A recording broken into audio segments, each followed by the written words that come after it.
Mapagpalang araw, kaibigan.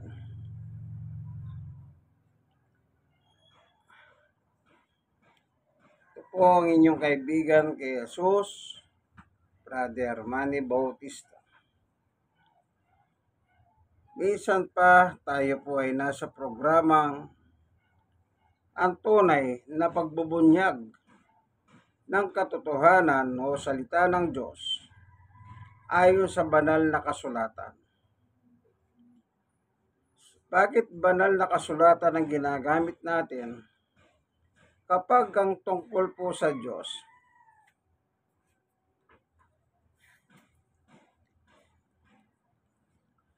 Natural lang na Biblia o banal na kasulatan ang babasahin natin. Kasi po, dito po nakasulat yung mga turo at aral ng ating Panginoon Diyos na ating pwedeng malaman. At sa ganung pagkakataon, nagkakaroon po tayo ng kaalaman tungkol sa turo at aral ng Diyos. Lahat naman ng tao, alam nila may Diyos. Lahat naman tao dumadalangin sa Diyos. Bakit sa Biblia po may mali? Meron silang pananampalataya, gusto pa nilang malugod ang Diyos sa kanila, pero mali pa rin po kanilang ginagawa pala. Babasa po tayo ng ebidensya. Ang gamit kong Biblia, Magandang Balita Biblia, na Catholic Edition 2005. O yan, ano po, copyright 2005. Ito po.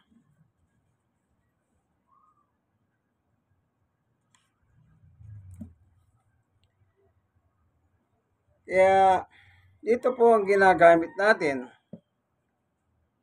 na itong Magandang Balita Biblia nerelihimbag ng mga simbahang Katoliko.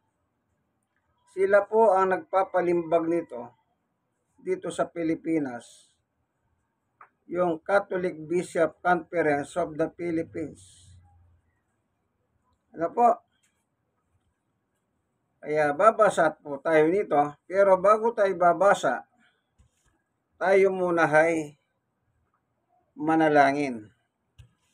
Panginoon Diyos, samahan mo po kami sa aming pag-aaral ng iyong ebanghelyo. Buksan mo po ang puso at isip ng bawat isang nanonood ng bidyong ito upang paginabangan po nila ang iyong salita. Salamat po aming Diyos sa ngalan ni Jesus. Amen. May picture po ako. Ayan, ano? Read your Bible.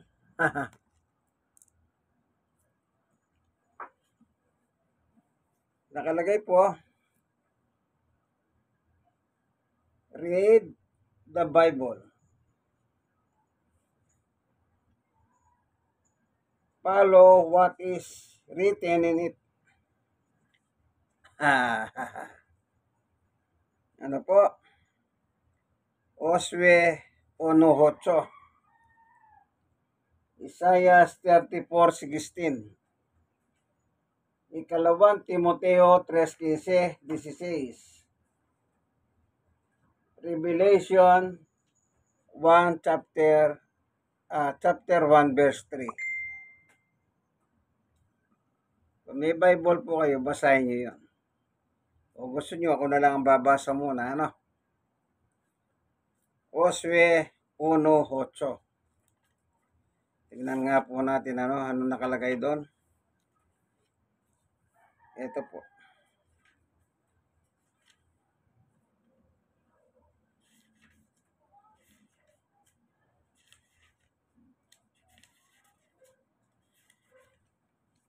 Josue 1:8.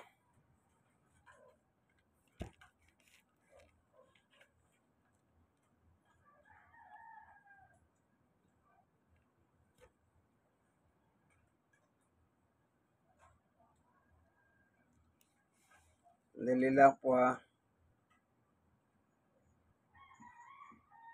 Ito. Huwag mong kaliligtahan basahin ang aklat ng kautusan. Pagbulay-bulayin mo yon araw at gabi upang matupad mo ang lahat na nakasahad doon. Sa ganoon, magiging masagana at matagumpay ang iyong pamumuhay. O yan. Anong sabi po? Ito pa rin yung nakasulat. Ano pa susunod? Isaiah 34:16. Hanapin natin ano?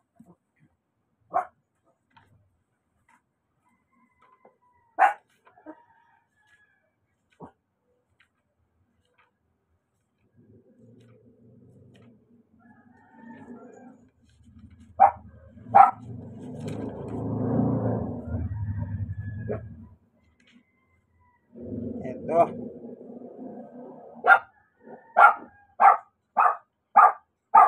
Isaiah 34:16.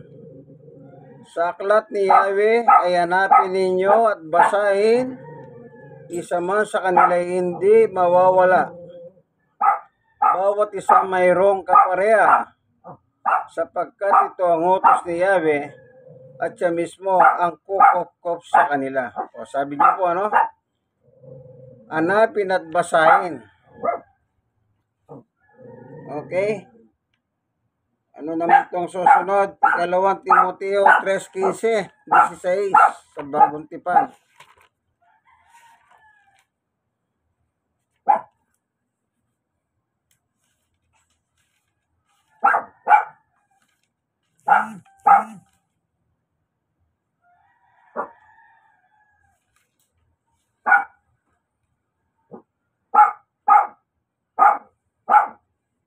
Ito po, ikalawang Timoteo 3:15, ano?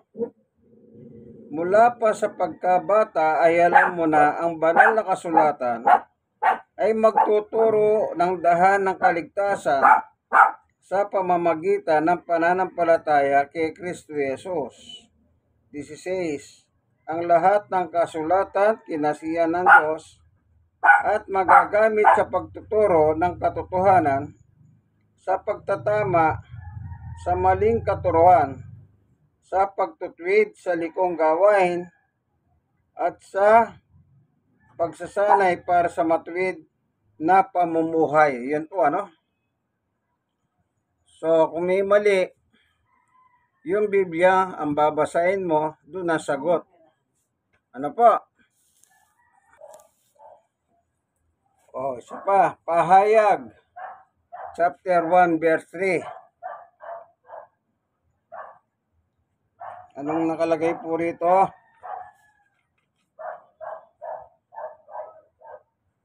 Mapalad ang bumabasa ng aklat na ito, ang mga nakikinig sa propesiya nito at tumutupad sa nasusulat dito, sapagkat malapit na itong maganap. Ano pong nakalagay? Mapalad ang bumabasa, nakikinig at tumutupad. Ano po? Kaya dapat lang na yun nabasa mo, yun ang obligasyon mo na tuparin mo.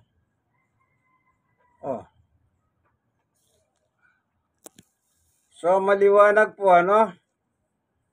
pinababasa at pinatutupad. Hindi po sinabing basahin mo lang.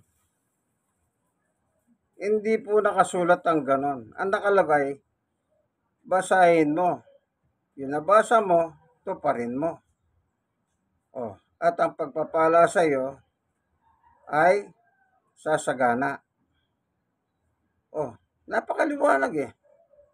Kaya pagtungkol po sa salita ng Diyos, sabi ko nga po, lahat ng tao naniniwala sa Diyos eh.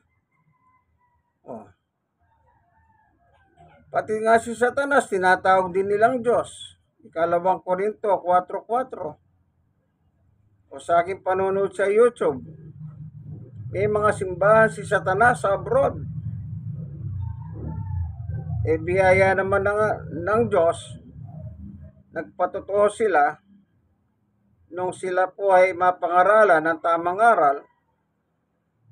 Ngayon ang pinangangaral nila ang Panginoong Yesukristo. Lumaya sila, pinalaya sila ni Yesus sa maling kanilang relihiyon. Marami pong reliyon. Sa panahon ni Jesus, marami ring reliyon na nakikipagdebate sa kanya.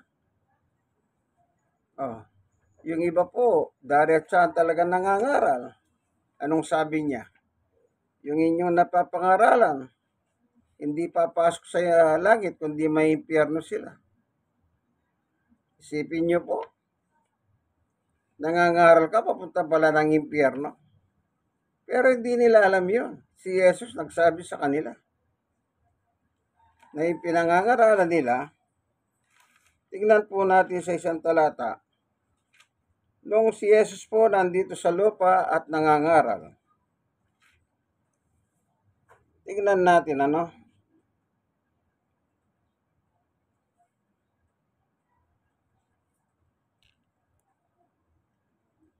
Dito po sa Mateo 23.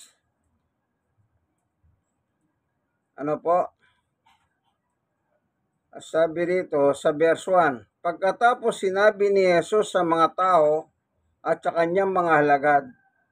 2. Ang mga tagapagturo ng kautusan at mga pariseo ang kinikilalang tagapagpaliwanag ng kautusan ni Moises. Sa 13. Kaabag-abag kayo, mga tagapagturo ng kautusan at mga pariseo, mga mapagkunwari. Inaadlangan ninyo ang mga tao upang hindi sila makapasok sa kaharian ng langit. Ayaw pa ninyong pumasok, inaadlangan pa ninyo ang mga nais pumasok. Sa panahon ni Jesus po, tagapagturo ng kautusan at mga pariseo ito. Hindi sila papasok sa langit. Pati yung mga tao hinaadlangan. Hindi naman nila alam yun, pero si Jesus sinabi niya sa kanila. Anong sabi ni Jesus? Tuloy. Sa verse 15. Kabag-abag kayo, mga tagapagturo ng kautusan at mga pariseo, mga papagkunwari. Nilalakbay ninyo ang karagatan at ginagalugad ang buong daigdig. Makahikayat lamang kayo kahit isang yentil sa pananampalatayang Hudyo. Ngunit kung ito'y mahikayat, ginagawa niyo siyang masaol pa kaysa inyo, kaya't lalong may dahilan para siya parusahan sa impyerno. Hindi po ba? Yung nagtuturo, hindi na sila papasok. Inaadlangan pa yung mga tao. At pag na-convert nila yung tao, anong sabi ni Jesus? Pa-impyerno sila. So, ibig sabihin, pati yung nangangaral, pa-impyerno rin. Yung kanilang naaralan, pa-impyerno Yun po yung nakakatakot. Nangangaral ka. Kasi po, mali po kasi yung batayan nila. Hindi po nakahayon sa gusto ng Panginoon. Kaya sinabi ni Jesus yung ganon. Meron pa sinabi ang Panginoong Yesus Ano po nakalagay dito pa? Tignan nga natin.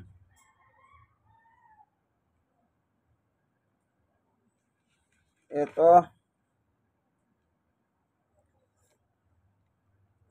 Sa 15:3. Sinagot sila ni Jesus, bakit naman ninyo nilalabag ang utos ng Diyos dahil sa inyong mga tradisyon? Mahilig po pa sila sa mga tradisyon. Yung mga tagapagturo ng kautusan at pariseo na hindi po papasok sa langit kundi papunta sila ng impyerno. Yun pala yung kanilang ginagawa. Ulitin natin. Mateo 15:3, sinagot sila ni Jesus, bakit naman ninyo nilalabag ang utos ng Diyos? Nilalabag ang utos ng Diyos. Anong pinalit? Dahil sa inyong mga tradisyon. Yung utos ng Diyos, itatabi nila. Ang susundin nila, yung tradisyon. So, ang ipinapalit nila sa utos ng Diyos ay mga tradisyon. Yun ang sabi ni Jesus. Kaya pala, kapag yung tradisyon pala ang ipinatutupad mo sa tao, kaya pala sabi ni Jesus, ginagalugad ninyong buong daigdig, makahikayat lamang kay kahit isa na hentil. Kayo nga hindi napapasok sa langit, sabi niya. Inaadlangan nyo pa yung mga tao. Pag na-convert nyo naman sila, ang sabi ni Jesus, ginagawa ninyong masaol pa, napaimpyerno. Hallelujah. Yun po pala. Anong tawag po ron? Dito sa isang talata po.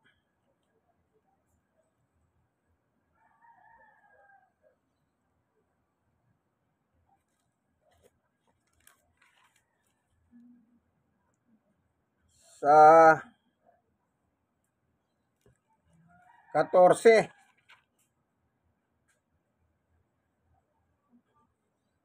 Ayan ninyo sila'y mga bulag na tagahakay ng mga bulag. At kapag bulag ang umaakay sa kapwa bulag, pareho silang mauulog sa hukay. Yun po palang mga nabubuhay sa tradisyon. Yan po'y pala mga bulag sila. Kapag may nahakay sila, ang tinuturo mga tradisyon at yung tao na-convert niya sa pamamagitan ng kanyang tradisyon, pareho silang mahuulog sa hukay. Kapwa sila bulag. Hallelujah. Ano po? Sabi ng Panginoong Yesus, yun na binabasa lang po natin.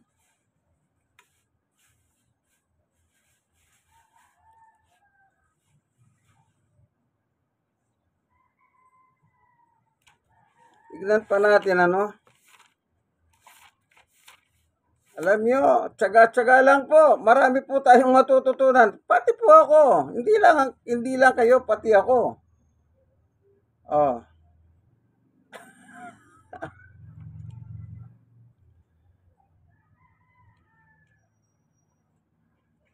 Tignan po natin.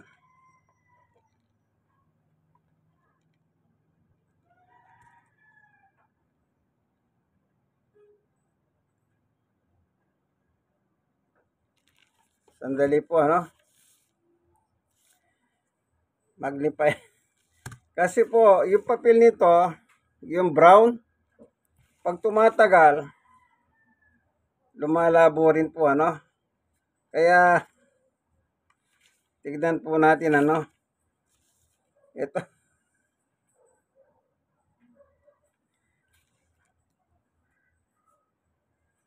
Sa Mateo 23:27, kabag-abag kayo, mga tagapagturo ng kautusan at mga pariseo, mga mapagkunwari, ang katulad ninyo'y mga libingan, pinaputi, maganda sa labas, ngunit ang loob ay bulok at puno ng kalansay.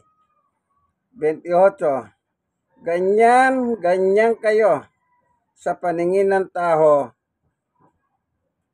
Sa paningin ng tao'y mabubuti, ngunit ang totoo, punong-puno kayo ng pagkukunwari at kasamahan. Pagkukunwari. Kunwari, nagpapakitang gilas sila sa tao. Kaya nalimbawa po yung isang nicho. Sa labas nga naman, puting-puti. Pero ang laman nun, mabahong mga buto. Ganon po sila. Kumisan po yung lumalapit sa inyo, nangangaral, magagandang damit, kapita-pitagan. Yung iba, naka long sleeve, naka necktie. Ay talagang kung may dala lang ng attestation, mapagano mo siya, abogado kamo eh. Pero hindi po. Wala po sa pagandahan ng damit yan. Bagamat hindi po masamang maging maganda ka ng manamit. Sabi ko nga po sa inyo,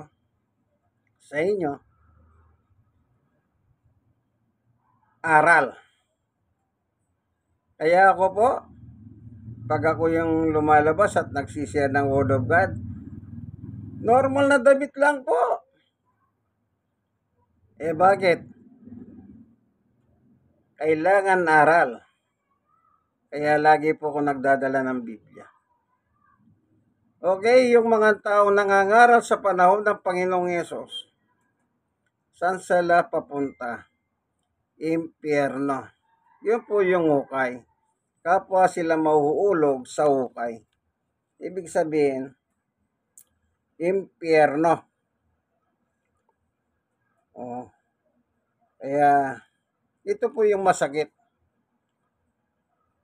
Ang kautusan, pinababasa at pinasusunod. Pero, tabi ka muna. Kasi yan, daming bawal sa'yo. Ito muna kami sa aming mga tradisyon ng aming mga ninuno. Dito, walang bawal. Alam niyo po yung tao, doon po nagiging masama doon sa bawal. Kaya kumisan, kahit sabihin mo na po yung totoo na huwag niyong gawin yan, ay sila pa yung matapang. Bakit po? Sabi nila kanya-kanya tayo ng pananampalataya, huwag kayong makialam.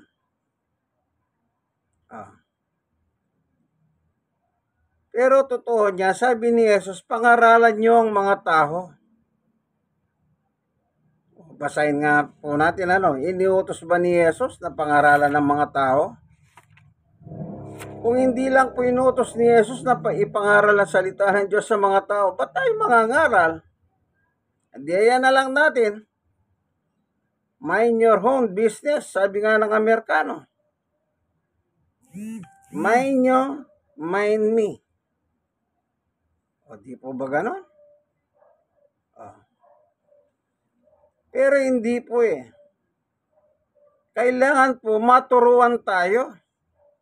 Kaya nga binasa natin yung 2 Timoteo 3:15-16. Kaya sa pagtuturo, kailangan po may dala kang Biblia, siyang ginagamit mo.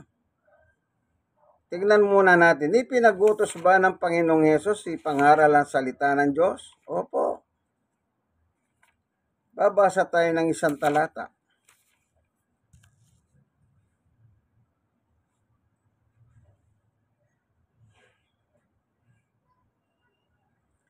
Sa Mateo 24:14, ipangaral sa buong sanlibutan ng magandang balita tungkol sa paghahari ng Diyos upang ang lahat ng bansa ay makarinig nito.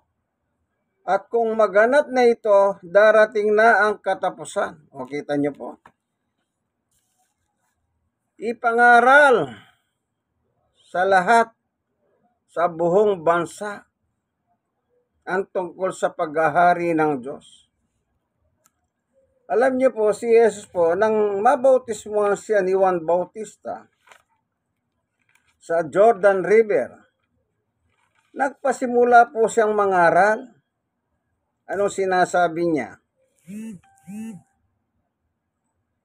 Mateo 4:17. Magmula noon, nangaral na si Jesus.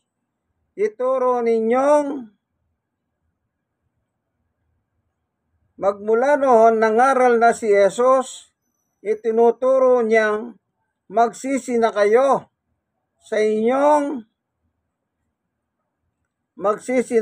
at talikuran ng inyong mga kasalanan sapagkat malapit nang dumating ang kaharian ng Diyos. Kung siya nga po pinangangaral niya ang paghahari ng Diyos, kaya binili niya sa kanyang mga alagad, ipangaral din po ang paghahari ng Diyos. Pero bago ka paghaharian ng Diyos, pagsisihan mo muna ang iyong mga kasalanan. Kasi pag may kasalanan ka, marumi ka. Kailangan matanggal muna yon. Magsisi ka.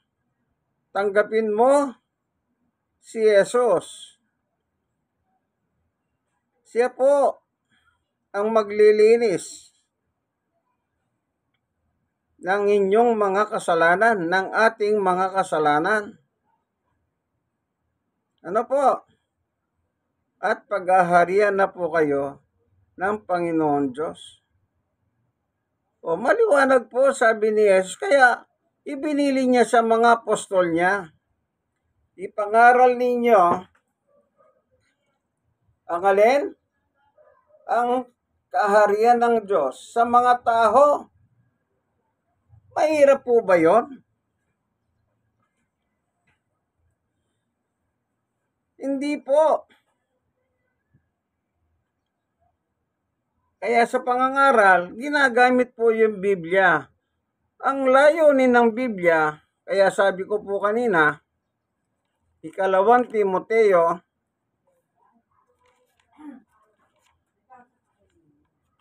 tignan natin nahanap lang po natin.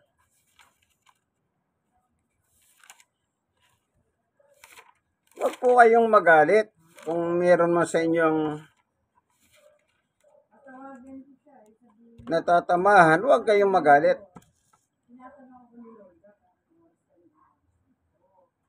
2 Timoteo 3:15. Mula sa pagkabata ay alam mo ang banal na kasulatan ay nagtuturo ng daan ng kaligtasan sa pamamagitan ng pananampalataya kay Yesu Kristo. 16. At lahat ng kasulatan ay kinasiyahan ng Diyos at nagagamit sa pagtuturo ng katotohanan, sa pagtatama sa maling gawain, maling katuruan, sa pagtutuwid sa likong gawain, at sa pagsasanay para sa matuwid na pamumuhay. Kaya ang magtutuwid sa iyo yung kasulatan. Binabasa sa harap ng mga tao. Hindi po pwedeng hindi babasahin sa harap ng tao. Tignan natin.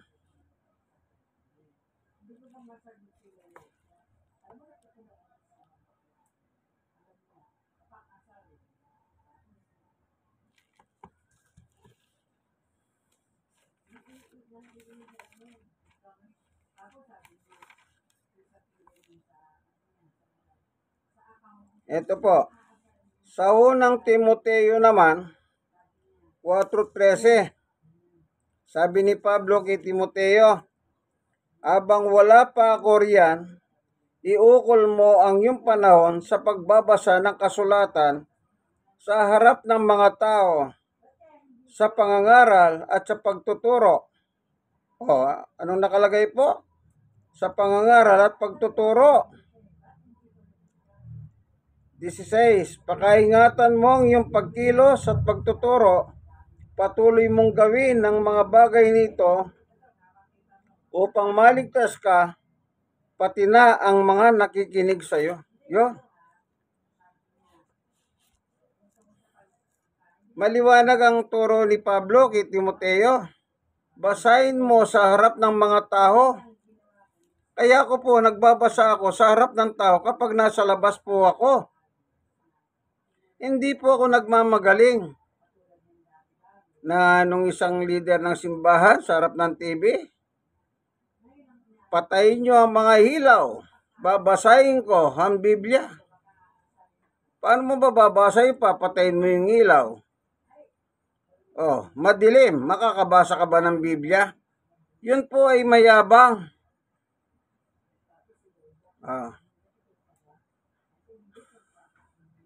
Mayabang. Sipin mo, papatayin mong ilaw, babasahin niya yung Biblia. Hallelujah. May leader pong ganyan. Yung patay na po yun. Namatay po ng COVID-19 sa Brazil. Kaya kung miyembro ka niyan, layasan mo na. Palamura yun. Sa harap ng kamera, sa telebisyon, nagmumura. Meron pa ako napanood sa kanyang programa. Nasa harap siya ng pulpito, nagsasalita. Dumudura po siya. Right hand, left hand side. Puro siya ganyan. Kabastusan. Mayabang na. Palamura pa. Meron pong yun. Meron pang kaso. Dinimanda siya ng kanyang kalaban sa reliyon. Yung mismong mga miyembro niya na ginawa niya ng hindi maganda, nagdemanda po sila. Kasi lumipat sila ng ibang reliyon. Yung ibang reliyon na puntahan nila, tinulungan sila. Kaya nag-success yung pagsasampa ng demanda.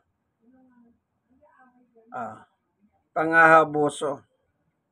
Sexual. Lalaki sa lalaki. Ayan. Kaya meron po siyang warrant of arrest doon. Kanya lang, hindi na siya ma-arresto ngayon. Dinalaw siya ni COVID-19 sa Brazil. Ayun. Nasa horno na siya. Horno. Nakita ko rin sa video yung horno niya.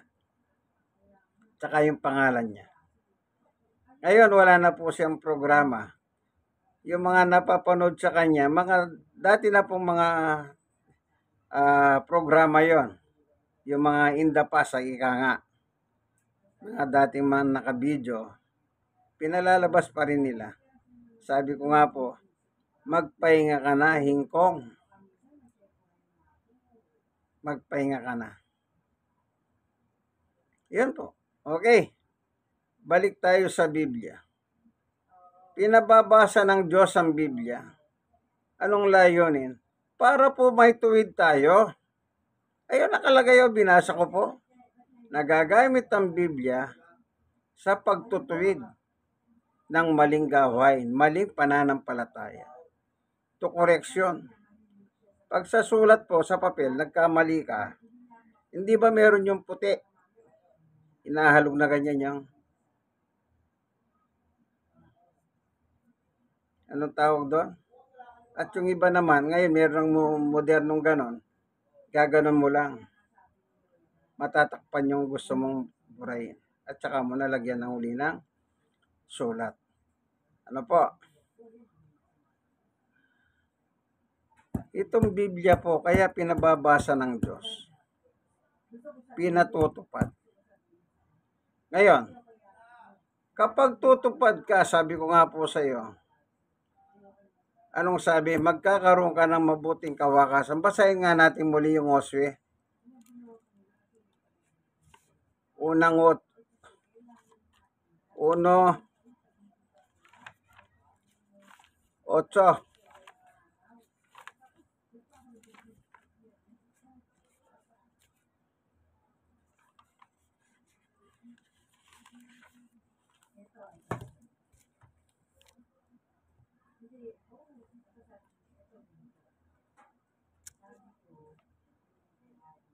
Huwag mong kaliligtahin, basahin ang aklat ng kautusan.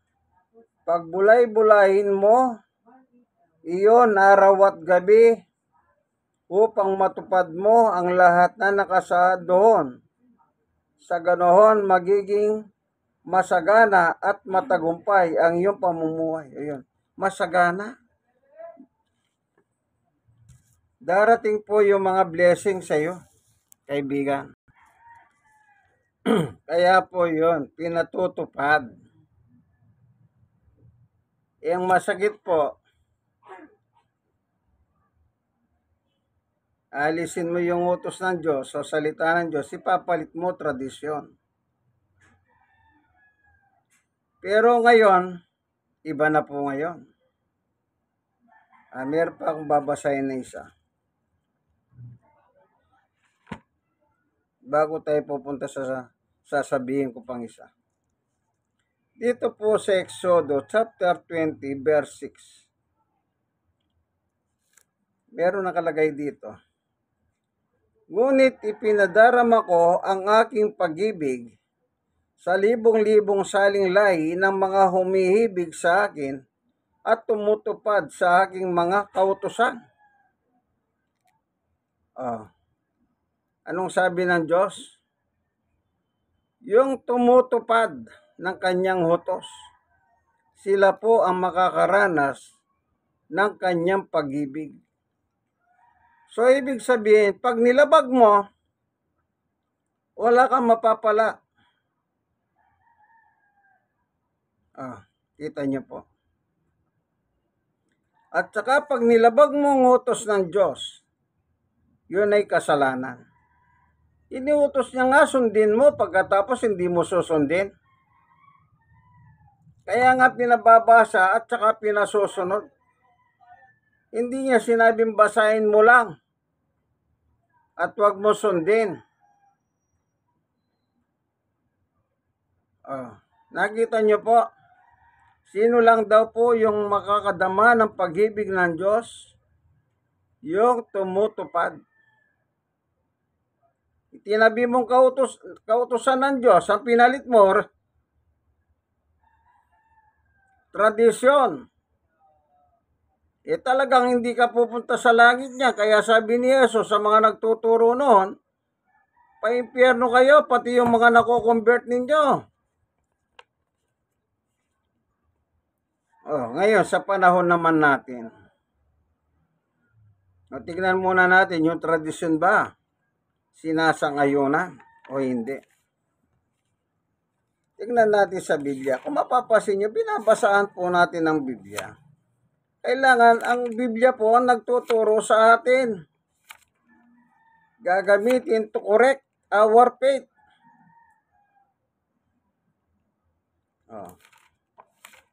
Mahirap po bang unawain ng ganyan? O sadyang mapride lang po kayo? Tignan nyo po itong halimbawang ito. Si Pablo.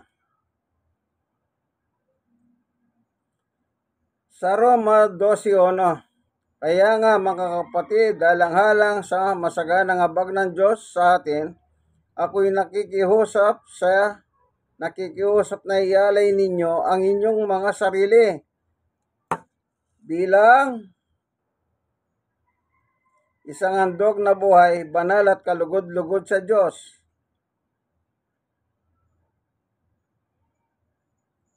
Okay? 2. Huwag kayong makihayo sa takbo ng mundong ito. Mag-iba kayo sa pamamagitan ng pagbabago ng inyong pag-iisip upang maunawaan ninyo ang kalooban ng Diyos, kung ano ang mabuti, kalugod-lugod at ganap sa kalooban niya. Yon. Magbago. Yung mali po, huwag na kayo yung iba kung makapangatwiran, ganun na lang sila kagaling. Hallelujah. Mali na nga ang ginagawa, nangangatwiran pa. Sabi nga ni Pablo, magbago. Saan po nagsisimula yung salita natin? Sa isip.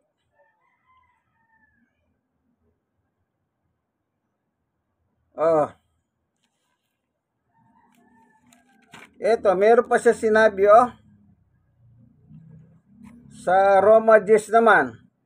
Mga kapatid, ang pinakananais ko at idinadalangin sa Diyos ay ang maligtas ang Israel. 2, sapagkat saksi ako sila'y nagsisikap na maging kalugod-lugod sa Diyos. Mali nga lamang ang kanilang naging batayan. Mali. Kaya dapat baguhin mo. Gusto mo palang maging kalugod-lugod sa Diyos, pero mali ang iyong pamamaraan ng iyong batayan. Imbis na sundin mo salita ng Diyos, ang sinusunod mo yung tradisyon ninyo. Samantalang yung tradisyon ninyo,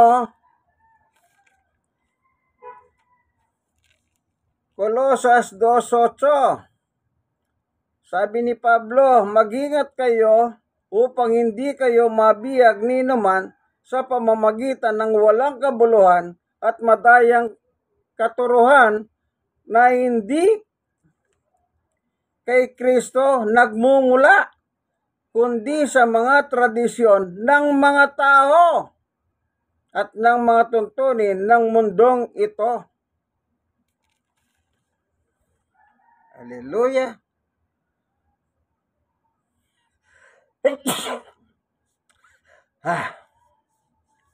Yung tradisyon po pala, turo ng taho, yung salit-saling sabi, mula sa ating mga ninuno, pababa sa atin ngayon.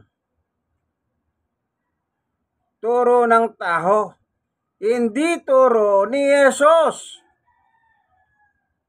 Kaya si Jesus po, hindi taho. Unawain nyo lang, hindi galing kay Jesus yan, kundi turo ng taho. Di lumalabas, hindi tao si Jesus. Itong mga kultong namang ito, naglipa na. Banat sila ng banat, pero mga antikristo sila. Bakit ko nasabing antikristo? Sukat ba naman pinamamarali nila Si Jesus hindi Diyos kailanman, kundi tao lamang na tagapamagitan. O hindi ba sila mga may tililing niyan? Sasabihin mong hindi Diyos? Sino nagsabi niyan? Pag may nabasa ka naman talata na si Jesus tinawag ng Diyos, binabanata nila yung taong yon. Halimbawa, si Tomas, sabi ni Tomas, Panginoon ko at Diyos ko. Anong sabi nila?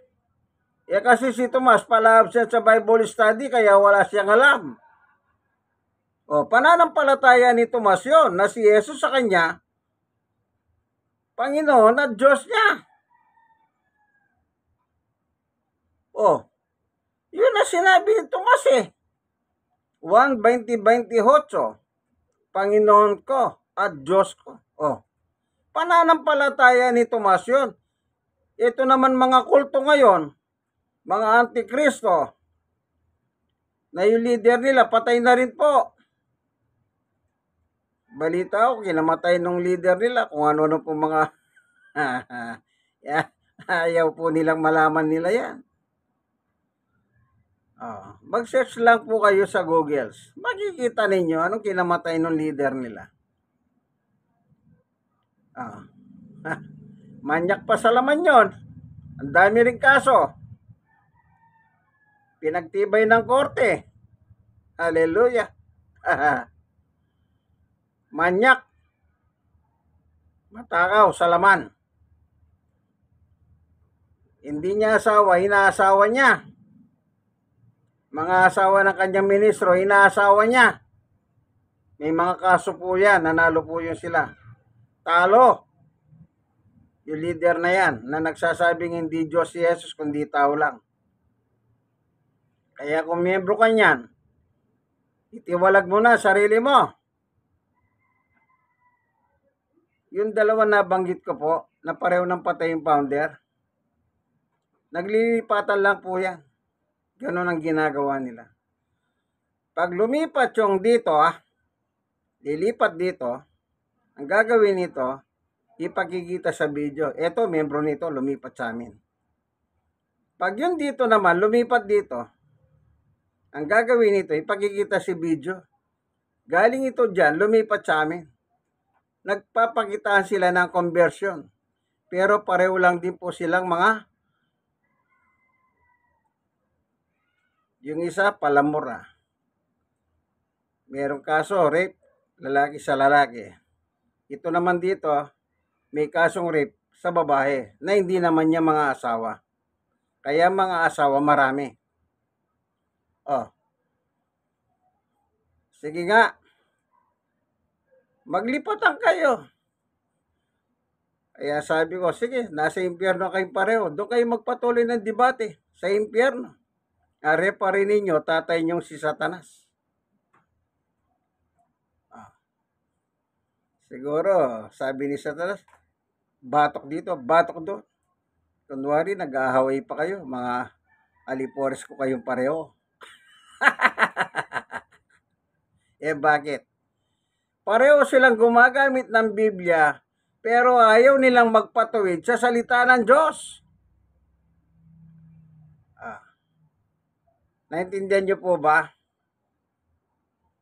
Bato-bato sa langit, kung tamahan kay kaungayan. Walang personalan. Nagsishare lang po ako ng Biblia. O, balik tayo sa tradisyon. Kayo mga nahilig sa tradisyon, hindi rin kayo aakyat sa langit. Baka kayo nanonood kayo pero tradisyon ang gusto nyo. Baka tuwan-tuwa kayo sa dalawang ito na sinasabi ko. Ikaw rin, di ka rin papasok sa langit. Bakit? Ngayon, eto ganito Gusto nila sa Diyos. Yan ang doon. O, diyan ka muna, kautusan ng Diyos. O, pasok natin yung tradisyon. Ngayon, yung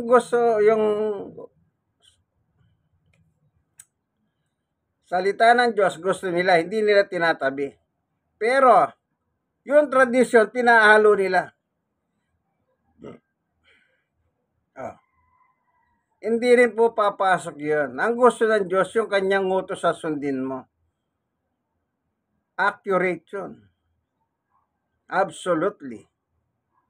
Kung sinabi ng Diyos, sabi niya, yung makakadama ng pag-ibig ko, yung mga tumutupad sa aking utos.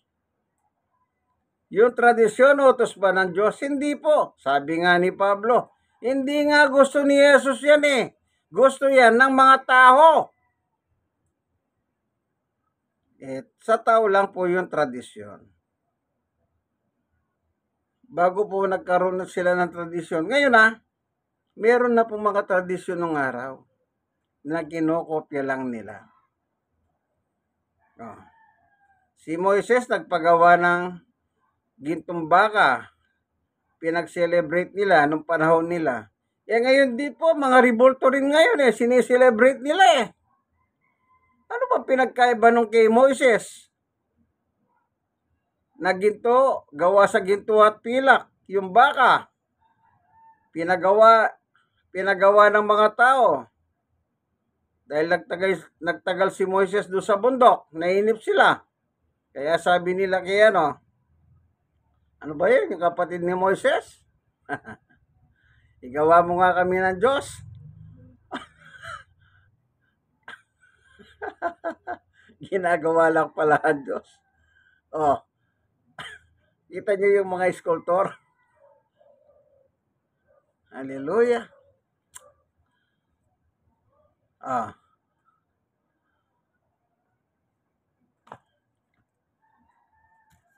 Wala pong ganito, pamamaratang.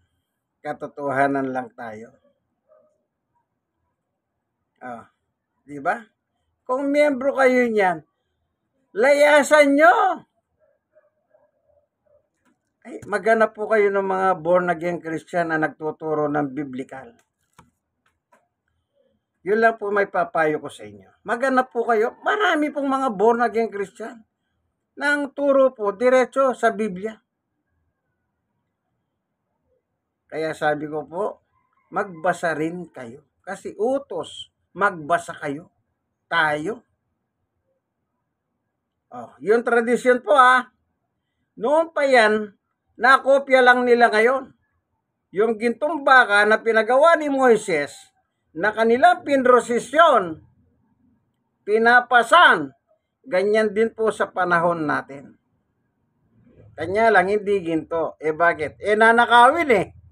Sige nga, sa hirap ng buhay, pagati-hatian nila yung mga rebulto na yan. Kaya ngayon, ang ginagawa nila, gawa sa mga patay na punong kahoy. Madali po kasing gawin yun yung mga sculptor. Yung iba naman, yung sungay ng alipante, yung porcelain. Yung iba naman, gawa sa, ano ba yan, yung pag nabasag, ginagawa chok ng bata sa kalsada, iskayola. Yung iba naman, gawa naman po sa fiberglass na nanggagaling po sa China, yung mga chemicals. Ano pa? Yung iba naman, gawa sa mga bakal o gawa sa mga tanso. Lahat yung gawa. Sabi ng Diyos, huwag kayong gagawa. Pero ano sabi nila? Anong huwag gagawa? Gawa kami. May pera dito. Hindi po ba? Hanap buhay ngayon. Gumagawa ng santo, kung tawagin. Kita nyo? Anong ginagawa nila? Santo. Aba? Tapos sasabihin nila, eto si Jesus. Hallelujah! Kailan mo nakita si Jesus? At kailan mo nakuha yung kopya ng ganyan? Kaya ang sabi ko sa mga, kaya nga sa YouTube, tignan yung mukha ni Jesus, iba-ibang itsura. Kung talagang isa lang ang mukha niya, bakit sa mga ginagawang litrato, drawing, mga sculptor, iba-iba?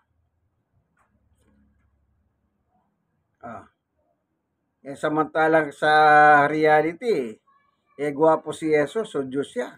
Kita niyo yung mga Hudyo, ang gaganda ng mukha. Matulis ang ilong. Hindi mukha sunog. Kayong mga nagpaparada ng mga sunog na santo dyan, delikado kayo. Kung makapanlight kayo kay Jesus, sunog. Tandaan nyo po, Biblia po ang batayan ng pananampalataya. Bumanggit po tayo. Kompleto, Ricados. Hindi ko po dinadagdagan yan. Hindi ko rin binabawasan. Ang gamit kong Biblia, Magandang Balita Biblia, copyright 2005. Salamat, Panginoon Diyos, sa katotohanan na tinuro mo po sa amin. Nawa ang mga nanonood ng bidyong ito, Panginoon Diyos, buksan mo po ang isip nila. Kung sila man po ay nasa maling pananampalataya, pwede mo pong baguhin.